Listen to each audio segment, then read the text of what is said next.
प्यारे दोस्तों, मैं Smiru Thakur, TGT non medical, government senior secondary school Thras, district Kullu आपके लिए लाया हूं वीडियो। और इस वीडियो में हम डिस्कस करेंगे एक्सरसाइज 1.2 के कुछ एक इम्पॉर्टेंट क्वेश्चंस और कुछ एक इम्पॉर्टेंट कंसेप्ट्स। तो ये जो वीडियो है इसमें सबसे पहले हम डिस्कस करेंगे कि प्राइम नंबर्स या अभाज्य संख्याएं क्या होती हैं। तो अभाज्य संख्याएं वो संख्याएं होती हैं जो आपको पता भी होगा कि एक को हम अभाज्य संख्या नहीं लेते। तो अभाज्य संख्याएं वो होती हैं जिनका जो गुणनखंड है वो खुद हो या एक हो, ऐसी संख्याओं को हम कहते हैं अभाज्य संख्याएं। तो सबसे छोटी अभाज्य संख्या वो 2 है, ये आपको पता होना चाहिए। 2 के बाद 3, 3 के बाद 5, 5 के बाद 7, 7 के बाद 11, 13, 17, 19, 23, 29 एंड सो ऑन। ये आपके प्राइम नंबर्स या अभाज्य संख्याएं हैं। तो अभाज्य संख्याओं की जानकारी होनी आपको बहुत जरूरी है, क्योंकि हम जो इसका टॉपिक डिस्कस कर रहे हैं नेक्स्ट, वो है प्राइम फैक्टराइजेशन या अभाज्य गुणनखंड निकालना। तो जैसे प्रश्न है कि निम्न संख्याओं को अभाज्य गुणनखंडों के गुणनफल के रूप में व्यक्त कीजिए। तो सबसे पहले जैसे आपका दिया है 3825, तो 3825 के अभाज्य गुणनखंड हम कैसे निकालते हैं। सबसे पहले हम चेक करते हैं कि क्या ये 2 से भाग होता है, फिर चेक करते हैं 3 से भाग होता है, उसी तरह से हम भाग करते रहते हैं। पर मैं आपको जैसे बताना चाहूंगा कि आप मैट्रिक क्लास में हैं, तो आपको बस ये पता होना चाहिए किससे भाग हो रहा है। आप बड़ी संख्या भी ले सकते हैं, बड़ी अभाज्य संख्या से भी इसको भाग कर सकते हैं। जैसे इसके अंत में 5 है तो मैं इसको सीधे 5 से भाग कर रहा हूं, तो 5 से भाग करने पर रह जाएगा 765। अब वैसे ही इसके अंत में दोबारा से 5 है तो मैं दोबारा से 5 से भाग कर रहा हूं, तो आपके पास रह जाएगा 153, 153। और हम देख सकते हैं कि इन संख्याओं का जो जोड़ है वो 9 है।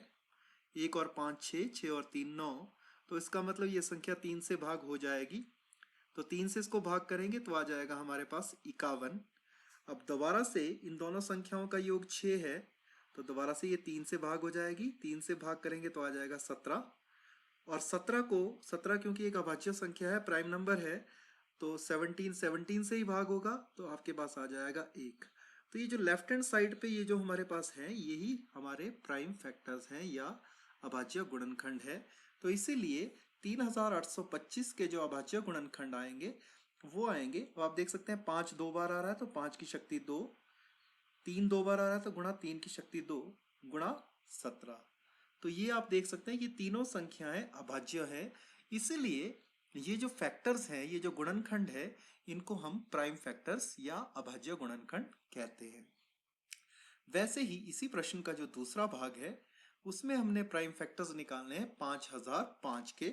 तो आप देख सकते हैं कि इसको हम 5 से भाग करेंगे क्योंकि अंत में 5 है, तो 5 से भाग करेंगे तो आ जाएगा आपके पास 1001। और 1001 के लिए आपको डिविजिबिलिटी टेस्ट लगाना पड़ेगा, जिसको हम कहते हैं विभाज्यता के नियम। तो विभाज्यता के नियम आप लगाओगे तो आप देख सकते हैं कि ये 11 से भी भाग हो रही है ये संख्या।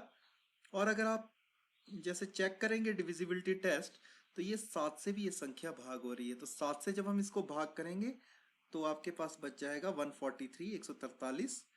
और 143 में आप देख सकते हैं 1 और 3 होते हैं 4, और बीच में भी है 4, तो ये संख्या 11 से भाग हो जाएगी।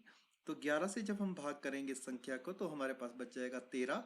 13 हमारे पास एक अभाज्य संख्या है, प्राइम नंबर है, तो 13 को हम 13 से ही भाग करेंगे तो आपके पास उत्तर बच जाएगा 1। तो इसका मतलब 5005 के अभाज्य गुणनखंड है 5 गुणा 7 गुणा 11 गुणा 13। तो 5005 के अभाज्य गुणनखंड आ गए 5 गुणा 7 गुणा 11 गुणा 13। तो इस तरीके से हम क्या करते हैं, जो अभाज्य गुणनखंड है वो निकालते हैं गुणनखंड की भाग विधि से। तो इस विधि को हम गुणनखंड की भाग विधि कहते हैं या long division method of factors कहते हैं हम। इसके बाद हम डिस्कस करेंगे 510 और 92 का HCF और LCM। तो जैसे हमने इससे पिछले वीडियो में डिस्कस किया था कि HCF कैलकुलेट करने के लिए हम यूक्लिड डिवीजन लेमा का प्रयोग करते हैं, तो वैसे ही जो ये फैक्टर मेथड है इससे भी हम एचसीएफ और एलसीएम कैलकुलेट कर सकते हैं। तो मैं बताऊंगा कि कैसे कैलकुलेट कर सकते हैं। तो फैक्टर मेथड से जब हमने कैलकुलेट करना है तो हमें क्या करना पड़ेगा, इनके गुणनखंड या फैक्टर्स निकालने पड़ेंगे। तो 510 के फैक्टर्स आप देख सकते हैं, 510 2 से भाग हो जाता है तो बच जाएगा आपके पास 255। अब आप इनका योग देखेंगे, जोड़ देखेंगे तो 5 5 10 और 2 12 होते हैं, जो कि 3 के टेबल में आता है। तो इसका मतलब ये संख्या 3 से भाग हो जाएगी। तो 3 से जब इसको भाग करेंगे तो आपके पास बच के 85। अब इसके लास्ट में 5 है तो आप 5 से भाग कर सकते हो इसको। तो 5 से भाग करके आ जाएगा आपके पास 17। और 17 जो है एक प्राइम नंबर है, एक अभाज्य संख्या है, तो ये 17 से ही भाग होगा। तो आपके पास बच जाएगा 1। तो आपके पास 510 के अभाज्य गुणनखंड आ जाएंगे 2 गुणा 3 गुणा 5 गुणा 17। इसमें एक चीज और बताना चाहूंगा कि आप कभी भी 4 से या 6 से या 9 से भाग ना करें। क्यों? क्योंकि वो अभाज्य संख्याएं नहीं है। आपको भाग करना है हमेशा अभाज्य संख्याओं से ही। तो आप पाएंगे कि ये सारी की सारी संख्याएं जिनसे हम भाग कर रहे हैं ये अभाज्य संख्याएं ही हैं। तो 510 के हमने गुणनखंड निकाल दिए, वैसे ही हम 92 के गुणनखंड निकालेंगे तो आप पाएंगे कि 2 से भाग हो जाता है तो आ जाएगा आपके पास 46 46। 2 से दोबारा से भाग करेंगे तो आ गया 23। और 23 जो 23 है ये अभाज्य संख्या है तो 23 23 से ही भाग होगी तो बच जाएगा आपके पास 1। तो आपके पास अभाज्य गुणनखंड आ गए 2 गुणा 2 गुणा 23। तो अब हम क्या करेंगे, इनके अभाज्य गुणनखंड लिखेंगे। तो 510 हो गया 2 गुणा 3 गुणा 5 गुणा 17 गुणा 1। एक में इसलिए लिख रहा हूं क्योंकि एचसीएफ कैलकुलेट करने के लिए हमें एक को लिखना पड़ेगा, क्योंकि कई बार कोई भी गुणनखंड कॉमन नहीं होता तो सिर्फ एक कॉमन होगा। तो एचसीएफ कैलकुलेट करने के लिए हमें एक को लिखना पड़ रहा है। वैसे ही 92 जो है उसके जो फैक्टर्स हैं वो है 2 रेज टू पावर 2 मतलब 2 की शक्ति 2 गुणा 23 गुणा 1। तो अब हमने एचसीएफ कैलकुलेट करना है। तो एचसीएफ कैसे कैलकुलेट करेंगे? एचसीएफ होता है हाईएस्ट कॉमन फैक्टर। तो इनमें जो सबसे बड़ा कॉमन फैक्टर है वो हमने कैलकुलेट करना है। तो आप देखेंगे कि यहाँ पर 2 जो है ऊपर भी है और 2 नीचे भी है, और हाईएस्ट कौन है इसमें? 2 ही है जो कि सब में कॉमन है, क्योंकि बाकी कुछ भी कॉमन इसमें नहीं है।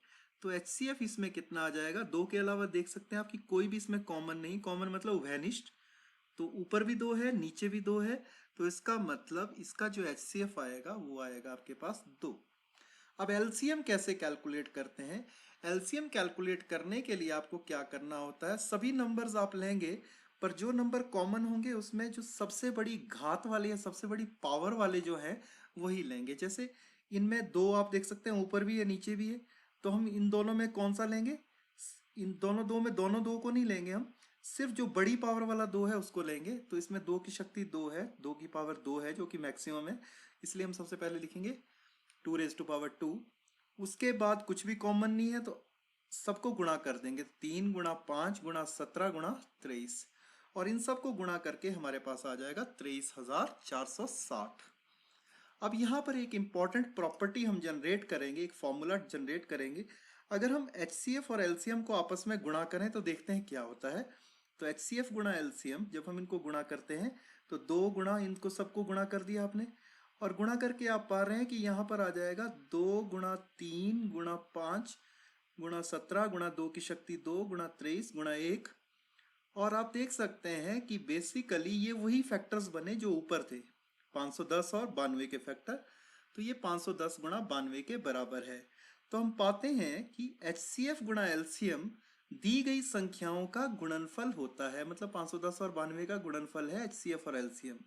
या हम ये कह सकते हैं कि एचसीएफ गुणा एलसीएम है ये P गुणा Q के बराबर होता है, जहां P और Q दो संख्याएं हैं जिनका हमने एचसीएफ या एलसीएम कैलकुलेट करना है। तो इसके बाद वैसे ही हम लास्ट क्वेश्चन पे चलते हैं।